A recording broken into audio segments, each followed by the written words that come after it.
Welcome to Strategy Talk, where the editors of Strategy Page discuss current events with a splash of history. I'm Dan Masterson, your host. With us today is military author, game designer, and the editor of Strategy Page, Jim Dunnigan. Also joining us today is columnist, author, and a Strategy Page associate editor, retired Colonel Austin Bay. Welcome, Austin and Jim.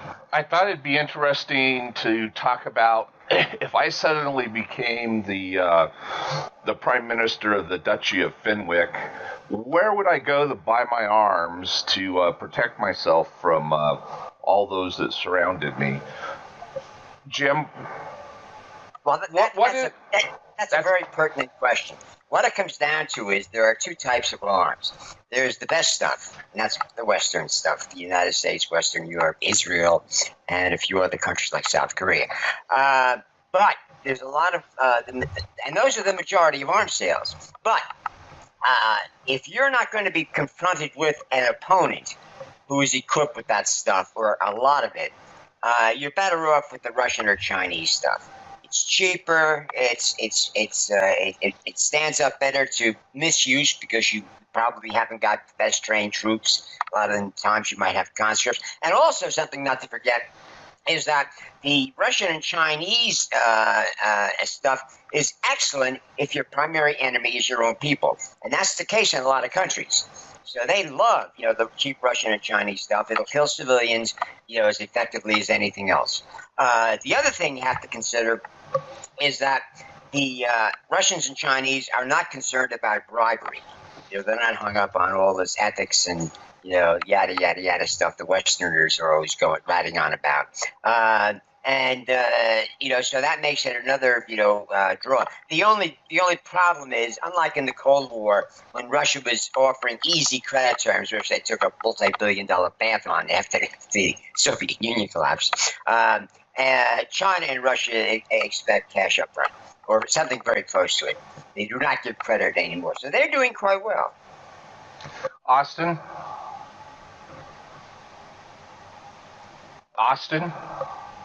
Yeah, now let's explore your scenario a little bit, Dan.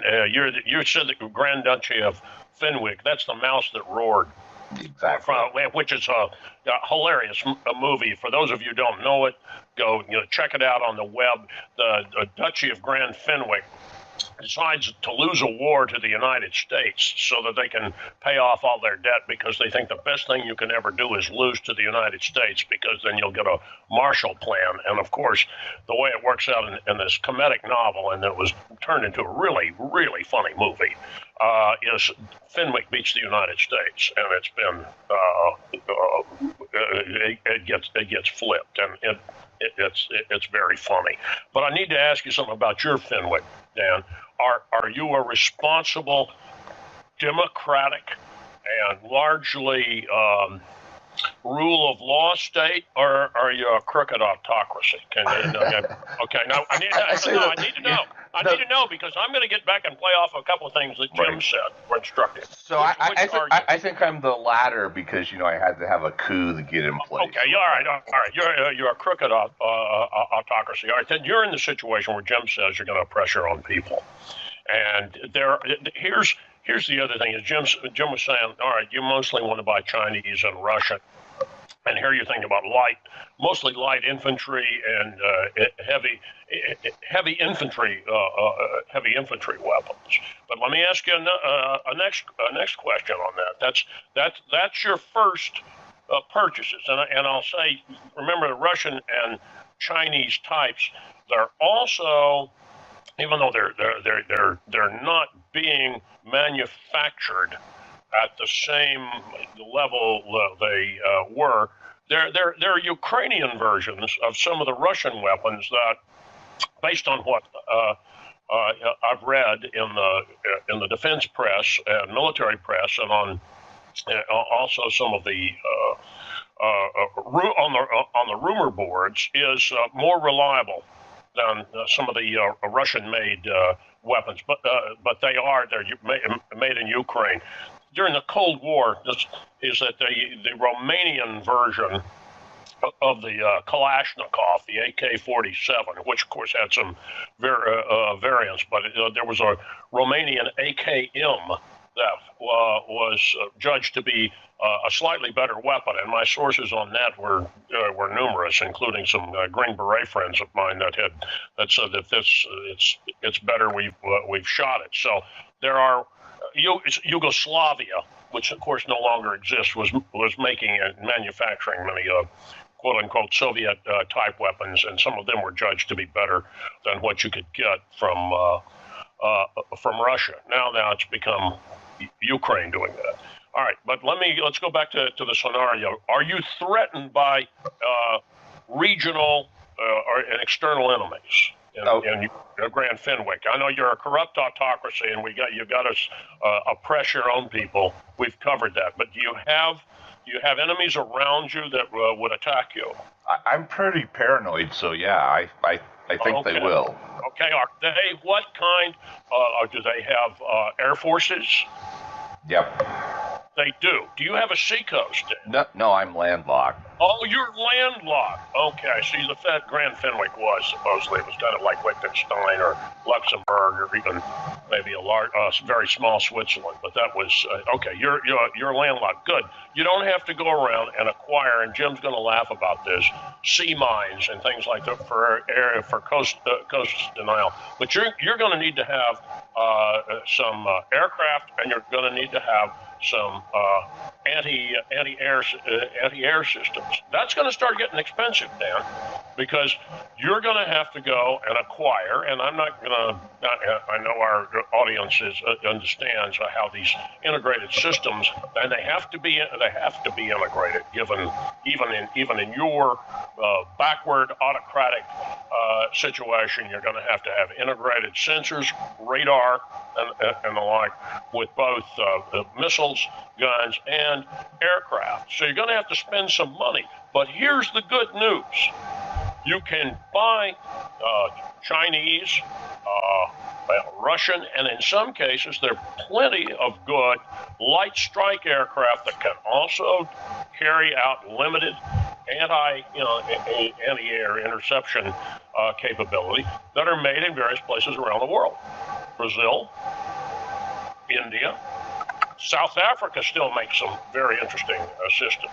Right, and these are a lot of these are prop planes, right, out of Brazil. No, some of them are jets. Some of them are jets. There's a Czech-made one that light strike trainer aircraft, and the numbers escaping me. I bet it escaped Jim on this. That's really got a very good reputation. Remember, Czech Republic, excuse me, is a member of NATO, and there'll be might be some restrictions on that. But there are also these cascaded systems, and that's the term that's used for it, where you would have an older French aircraft that has been served in, let's say, the Argentinian Air Force, that comes out, can be remanufactured, and now you have, I know it's an old airframe, but you have a super étendard that with modern air-to-air missiles can do a very fine job for you. Now, there are brokers, and they're legitimate brokers around the world that handle these systems, and they can put together packages of air defense and including an aircraft for you. It's going to cost you a couple of $100 million at a minimum. You may not get very many aircraft. Now, I'm talking about you paying for it. There are other things you can do, and let's use Uganda as an example. Uganda decided it needed 6 high-performance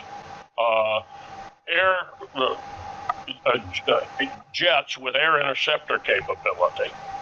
There was some crooked stuff that went on with this. You told me you're crooked, and they made the deal with the Russians to buy 6 high-performance aircraft to defend their small oil, and it's small, but they've got oil fields, and also unstated in this, some ability to help defend South Sudan against potential air attacks by Sudan, and that was unstated. Somewhere, and I do get this out of reading the Ugandan English language Ugandan press, somewhere between $50 and $60 million in this deal is unaccounted for, and whether it went to Ugandans or Russians, I don't know. We're back to what Jim said about they don't care about corruption. But you can go, and there was also some apparently political quid pro quo between the Ugandans, who are largely pro-Western. I mean, they serve with AMISOM and Somalia. They are the government is virulently anti-militant Islamist, and you can follow on strategy page. We've helped train part of their army, and they've gotten very good, and including fighting the Lord's Resistance Army. They've got some of their long-range patrol capability is now quite good. Nevertheless, they made a deal with the Russians because they thought it's arguable that this is something they needed, given that the threat that they perceived from Sudan. Nevertheless, it took money, and there was hanky-panky and political quid pro quo. So, Dan, I'm assuming, do you have $400 million? Well, I have. If you do, you're in business and you're Fenwick, all right? And I've talked about it in the open source stuff. They're covert, and I'll let Jim talk about the covert thing. Thing is, some of this is very hard to hide because, especially since you're landlocked, it means it's harder to get shipments to you without if somebody wants to inspect the cargoes. If you had a port, we could play what the Houthis do and the Iranians, which is land stuff at night and pay off smugglers to bring it to you. The sea delivery is really good for larger covert shipments. Air shipments are also troublesome because they can be, the overflight the rights can be denied by nations that have police and intelligence agencies watching weapon systems. Jim can talk about how that works, and they know you're a bad actor, Dan. Okay. We're aware that you're a crooked, corrupt little autocrat. We don't want you. You apparently aren't helping terrorist groups. That's good, so that lowers your profile. But you could still be cut off since you don't have a seaport. I'll leave it at that. So, Jim, did I get anything wrong with that? No, you're right. I mean, that brings up another point, that the defense budgets of all countries, both from major, as in ancient Egypt to ancient China, to the present, has always been a source of corruption, because what people don't realize that most of the time, a military is not at war with anyone. They're getting ready. That's an important point. I mean, you watch the news and you watch movies and you think, oh my God, they're at war all the time. They're not. It's like people are surprised when they find out most police go through their entire 20-year career never shooting their weapon, and many never even pulling it out of the holster, in an emergency. Well, it's very much the same way with military organizations. And, of course, greedy politicians quickly picked up on that. And there are some epic stories from ancient China where they documented a lot of this, monkey business of, massive, thefts taking place and it not being discovered until the Mongols decided to pay a visit or whatever. And this still goes on today, but it's, as Austin points out, it's particularly useful for third world countries, so to speak, where the only real possible opposition is the your own people, or it's equally ill prepared neighbors who don't really have an offensive capability. That's something else that I bring out in an upcoming article for Strategy Page, is that one thing that makes Western weapons so expensive is military services. Now, what this is all about, and this is important to remember, is Western weapon systems are meant to be used a lot in peacetime. That means for training. That is very expensive. Western military equipment is meant to be used to be most effective by highly trained operators. And that goes from tanks, to aircraft, obviously, ships, and what have you. The purchaser, they have to spend money to have their people trained. I mean, they can reach a certain point where they can train their own, and many of them do. But many, when they're stepping up their game, as it were, in terms of weapons quality, there's a lot of money coming in. Now, a perfect example of that is the Gulf oil states. These countries in like 2 generations went from, dirt poor, Bedouin, very poor, country where the average lifespan was 40 or so years, to one where, a lot of people go into college, everybody's literate, and the lifespan is almost doubled. Well, that also means that there's a lot more to defend, but yet they have not built up, which often takes generations, as we saw, like in Western countries, of technically competent people, a technically competent and a respect for technical competence. The Japanese got it very quick because they had a respect throughout East Asia. I get it telling people that what kung fu really means. It doesn't mean martial arts. It means excellence in something, and it can be anything. It can be. I mean, that's why you have especially in Japan, but also in China, throughout East Asia, people are respected for their ability to arrange flowers in an exquisite way, a way that, like, most Westerners don't even appreciate. But those who do, do have, say, an artistic sense, it's magnificent. The bonsai tree and what have you. Well, that attitude, if you give it if you apply it to modern technology, you quickly have some very competent engineers and people capable of operating, high-tech equipment. And that is something that the Arab oil states basically had to pay a lot of cash to get. I mean, they also had a problem, which we pointed out in the strategy page, is that Islam, for various cultural and religious reasons, does not respect technology and technology advances. Changed. I mean, basically, Islam means submission. Keep things, and that's the whole business with Islamic terrorism. These are the fundamentals who say it says in the Quran, you must be traditional. And that's been a huge drawback. Because of that, the Muslim countries are late to getting to literacy because they couldn't agree on whether or not the typography and printing presses were haram, forbidden or not, and the list goes on and on and on. So the Arab states.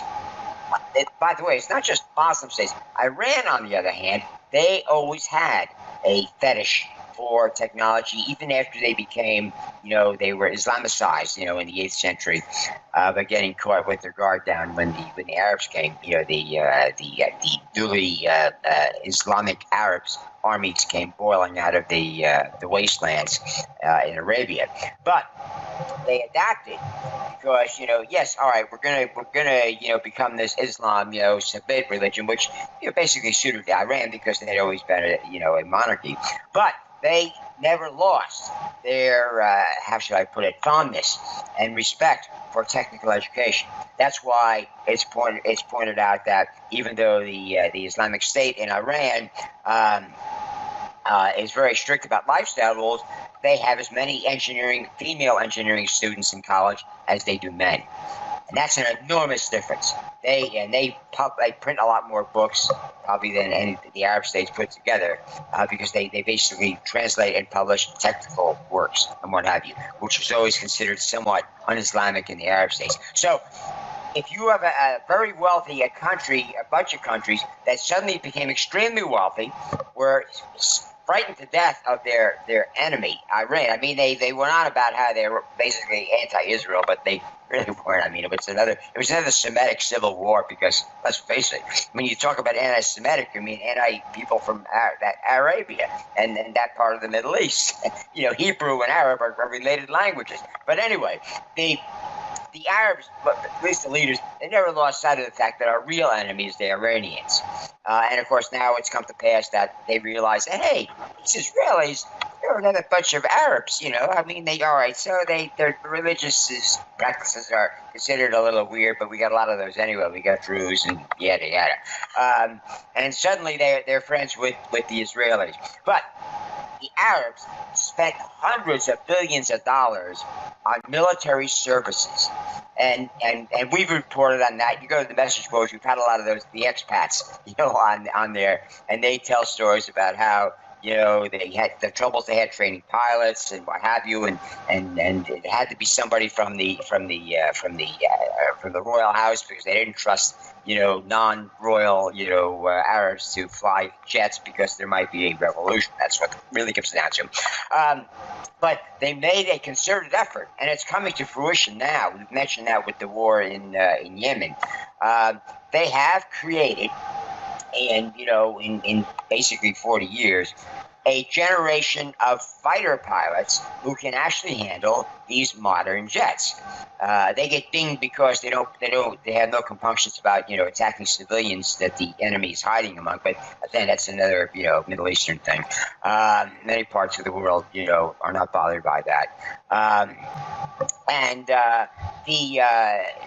That was particularly scary to the Iranians. The Iranians also couldn't help but notice that the Patriot missile systems, anti-missile systems, which again still use a lot of Western contractors, as it were, but are basically run by Arabs, have shot down like 99% of the 130 or 40 ballistic missiles, many of them Iranian-made, smuggled in, fired by the Yemeni Shia rebels at Saudi Arabia. That has to leave an impression. It actually has. That's one reason why you've got this big revolution, popular revolution going on inside Iran, because a lot of Iranians, they can do the math. They said, hey, for years we believed these sand billies, whatever you want to call them, these hicks, these Bedouins, would never, master modern weapons. And now, not only have they mastered them, but they can afford them and we can't. So, hey, how about a change in management? And so that's another cycle of Middle Eastern history that, grinds on and on whether you wanted to or not. But military services has been a gold mine for, Western producers, especially the Americans, because if you want that stuff to really be effective, you got to train like the Dickens. This was something the Soviets never did until they came out with their Su-27, Su-30 series of aircraft. They said, whoops, we got to make these things are going to be a lot more expensive because they got to be made to last. The pilots got to fly many more hours, per month or per year than they had in the past. And so that changed everything, and that's another reason Russia, the Soviet Union, went bankrupt. They did the math and they realized, we can't go on like we used to, whereas quantity has a quality of its own. It does up to a point. And basically, it's the correlation of forces, as the Russians like to put it, had fundamentally changed and not in their favor. It sounds much better in Russian. But in the meanwhile, the Western countries were cleaning up because we ever since the 20th century, when we started turning out high-tech weapons like warships, battleships, when South American countries started buying battleships, it cost them a lot to basically hire, British or whatever, mainly British technical personnel to train them, to help with tech support, repairs and what have you. Some South American countries had more of a technical infrastructure than others. But that's a story I don't think, there's probably been scholarly articles published about it. But it's another example of how high-tech weapons have changed in many ways most people don't even realize. And so that technical, the military service. By the way, the point Austin was making about putting high-tech radar and fire control systems on an old Soviet jet fighter was something the Israelis basically invented. And everybody thought at first, clever Jews. But the Turks, before they turned Islamic, picked up on that. And they suddenly became, the Turks became they learned it literally from the Israelis because the Israelis went in and they basically upgraded, old American tanks that the Turks had with better fire control systems and what have you, and training techniques. And then the Turks turned around. They said, hey, we have an easier time selling this to the Muslim countries because although we're a member of NATO, we're a Muslim country. I mean, the Turks are no dummies either. They're very clever. They take advantage of whatever they can get their hands on. And they are currently doing major business. Same thing as Austin pointed out with Ukraine. They were stuck with all these Cold War Soviet weapons, but they realized that not only can you sell them as is, but a lot of Ukrainian engineers, and like the Antonov Aviation Company, which was wholly in Ukraine, so the Ukrainians got it, the whole thing. Their engineers during the Soviet period, especially towards the end, they were aware that the Russian style of running companies was counterproductive, I would put it. And they were eager to start using, Western technology, Western techniques, and what have you. And again, as Austin points out, many of the satellite countries the Soviets controlled until 1989, they had more of a Western-looking, viewpoint of how weapons should be used, and they basically turned out superior Russian weapons. For example, Poland specialized in making certain types of Soviet helicopters, and their helicopters were basically considered, quite a few steps above the quality of the Russian-made ones. And this was exploited basically in the 1990s by especially by the Poles. Because there was a market for it, and there actually still is. You can upgrade a MiG-21 even, which is a real, clunker as far as a combat aircraft goes. But again, as Austin pointed out, the jet trainers. Again, it's the AL-1 something hired from the Czechs. But there's many countries, including South Korea's first jet combat aircraft, is basically a T-50 trainer, which comes. You can accessorize, and one of the options is fully optimized for combat, for mostly air-to-air and air-to-ground. So this was always waiting there to happen. And, basically Russia was slow to pick up on it. The West was not. And that's one of those, how should I put it, major advantages that most people have no idea exists. But it is, and it's very real, and it accounts for a lot of the differences in outcomes in battles between countries who are enhanced, shall we say, have basically, old, technically obsolete weapons, but have tweaked them, as it were. And of course, that's how the Israelis beat the Arabs. In fact, they used to joke that, well, how could you beat these in the early wars? How could you beat the Arabs? They had modern weapons. And they said, well, it's not the weapons, it's the people operating them, which is basically an old military adage. It's ancient history, but a lot of people lose sight of it. So, Austin. Dan, let me pick up a couple of points on that. I'm glad Jim returned to that, what some of the Eastern European and Central European Soviet satellite states were doing. Here's an anecdote, but it's also telling.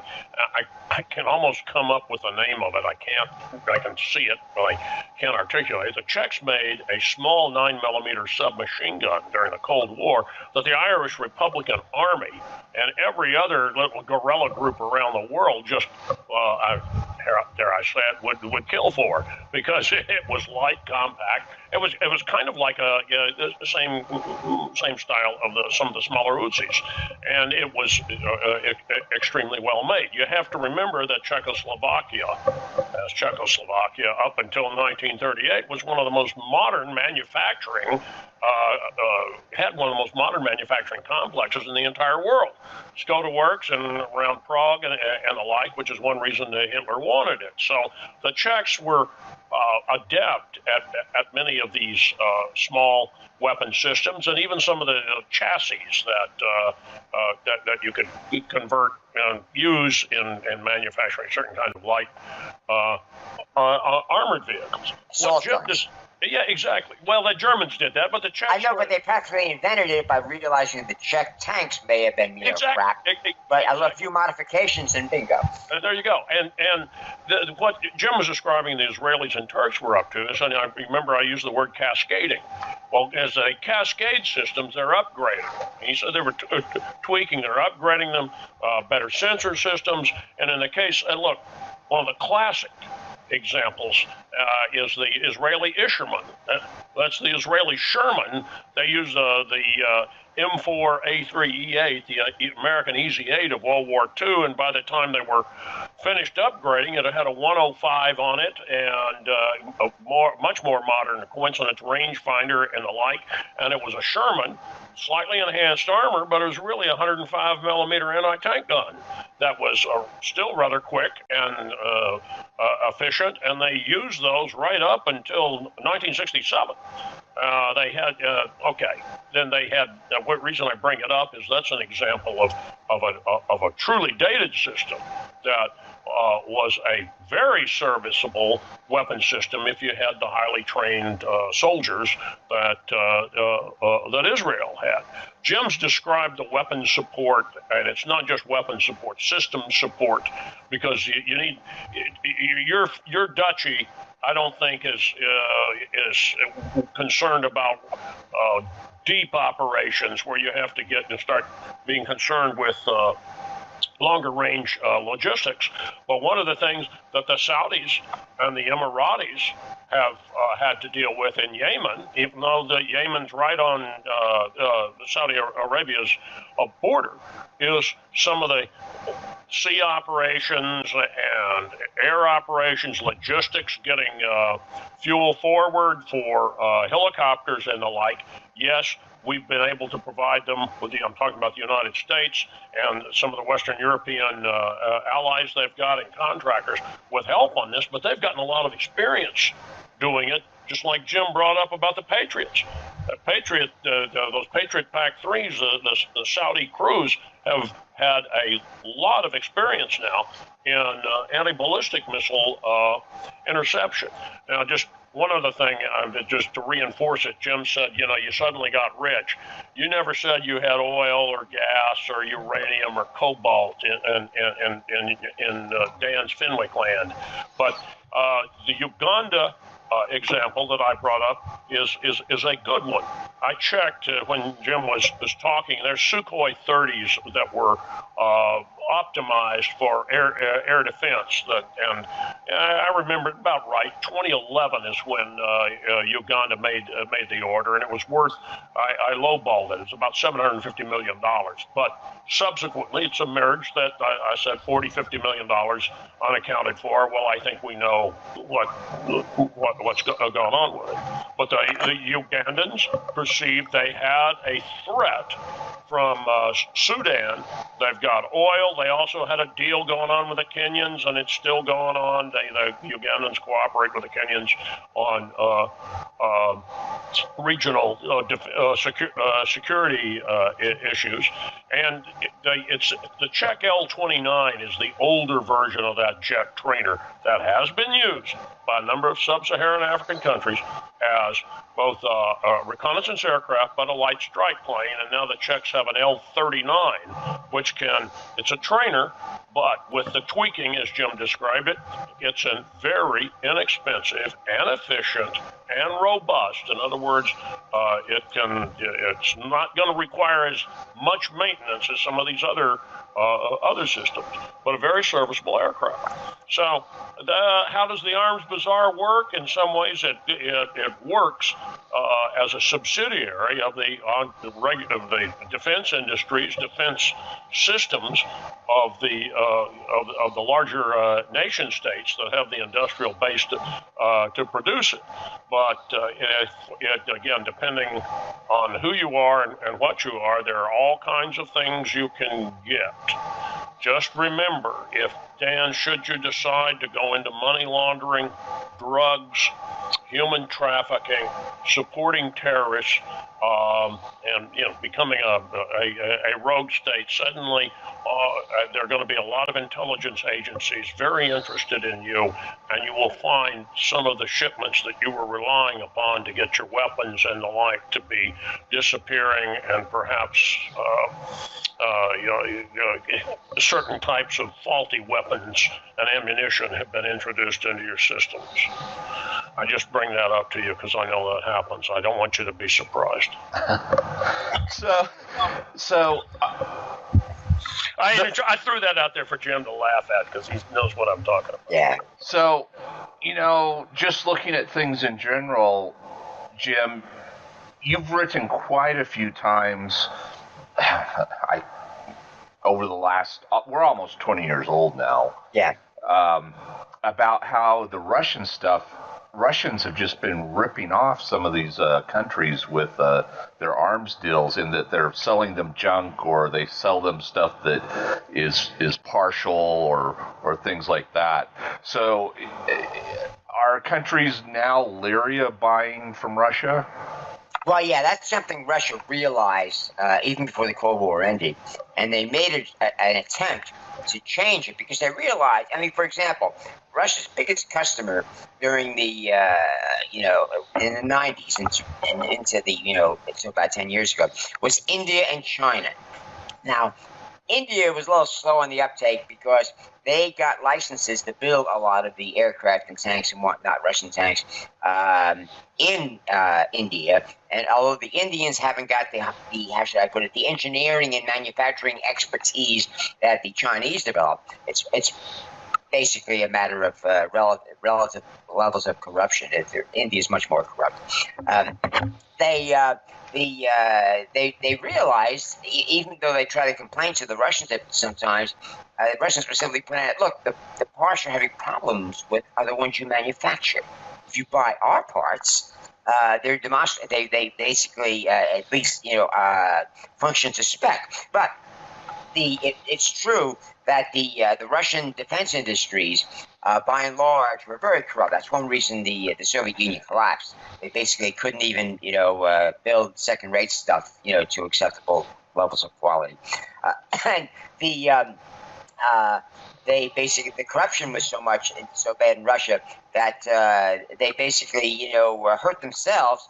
For example, by selling MiG-29s to one of the biggest arms export customers, Algeria.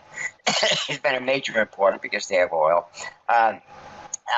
That were basically made out of secondhand parts. Now, the Algerians are no dummies. That's one reason. One thing you get out of being colonized by the French for over 100 years.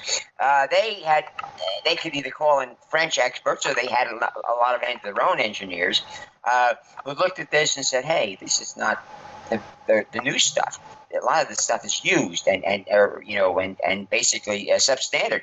And they basically convinced the Russians, well, they didn't give them a choice, take it back. If you want to do any more business with us, you take all these MiG-29 mines back and you send us new ones, and we will check. You know we will. Trust but verify. The Russians have a saying that's very popular in Russia and was picked up by Ronald Reagan.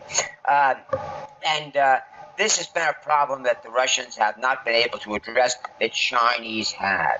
Now, the Chinese have literally stolen a lot of the Russian modern tech. The only modern aircraft they have that's competitive is the J-10, which they basically got legally, technology from Israel, who basically got semi-legally F-16 technology from the United States. And the J-10 is the single most manufactured modern aircraft the Chinese have. You never hear about it because it's not the best. The Russian aircraft, the Su-30s, the various Su-30s and the Su-27, is technically a better aircraft, again, depending on accessories and what have you.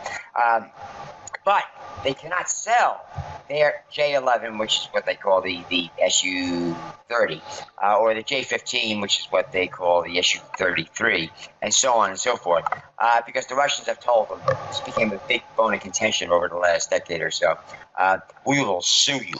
And they knew, the Chinese knew the Russians had a case, and they certainly didn't want their massive, theft of intellectual property to get that kind of, attention. So they don't export those aircraft.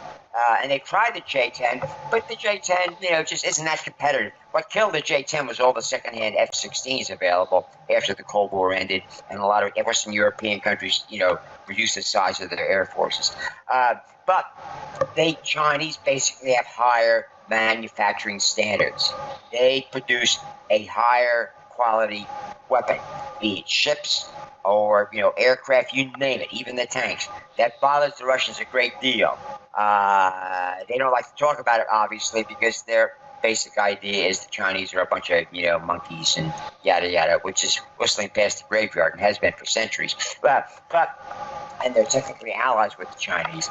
But long term, that's not going to last because the Chinese simply produce better stuff. That's why the West is more concerned about the Chinese because the Russians aren't even in the race anymore. Right. Even on a quantity basis, they're not there because their population was halved. And it's not like they don't have the people to even put in all this. They didn't lose the half that produced all the engineers. Right. Most of the Eastern, Central Asian, what have you, these were nations that were not, how should I put it, not even 100% literate, when the Russians picked them up in the 18th and 19th centuries. And they never really, got going. But the Russians kept most of the Slavic peoples and certain parts of the Caucasus, what have you. Right. And so they had the engineering skill, but the corruption basically made economic opportunities for skilled people less attractive than if they simply immigrated. Right. So a lot of them learned English and moved to Western Europe, the United States, or even China at one point, simply because they were being paid for what they were worth and not being ripped off by a bunch of corrupt bureaucrats, which is still a major problem with the Russians. Again, they don't like to talk about it because it's proved intractable. It's probably the secret weapon the West has against the Russians. They simply can't get their acts together. Eventually they may, but so far the Russians are defeating themselves. So, Austin, to wrap this all up, I just have one last question because I see some stuff coming out of Israel that can I get some of this new Israeli tech? It looks like they've got some great UAVs and like that. What is going to prevent me from buying from them? All right, Dan, I'll give you the serious answer first, and then I'll give you the answer that to reflect the sewer and subterranean the covert arms as a going away present. What's going to stop you from doing it? Again, it's going to be your reputation as to whom you if you support. If you're supporting a criminal or terrorist groups, you're going to have a hard time making some sort of a deal with the Israelis. If you have, and this is me talking, all right, but they're just because they are security intense themselves. Secondly, what is your relationship with the United States and the major NATO nations? If you're at odds with Washington, there are going to be certain restrictions on some of the technology because it may be American technology and the Israelis can use it for their own defense, but it can't be exported without U.S. approval. So there's a political component to it that's predicated on a behavioral component. Now, you told me you're an authoritarian state.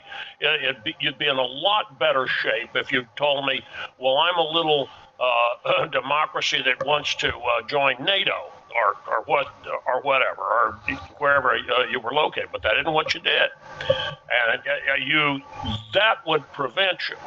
Now, here's what I'm going to throw out. Now, what you need to do is hire Jim and me and our consulting firm, and we have a company in Singapore that has, among other things, it ships electronics products all over the world in container ships. So you don't have a port, but we have another company. I'm guessing you're somewhere in southeastern Europe. That has facilities in let's see. One of the small Croatian ports on the Adriatic. So, and we frequently ship from there. So if you hire Jim and me, and we actually have one of our own boats, one of our own ships that makes port calls all over the world on this, we might be able to help you. It's going to cost you. All right, I'm writing a spy novel, except that's an alternative.